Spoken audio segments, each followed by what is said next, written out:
Hi guys, Navy here. Today I'm going to teach you guys how to do a jazz kip up. So it's the same idea as a normal kip up, but instead of pumping, we're going to roll.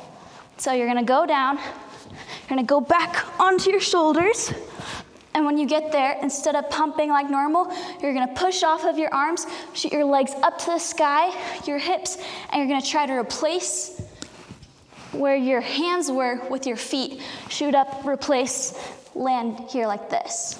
This is what it looks like.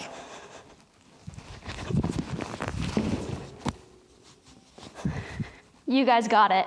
Have fun doing it.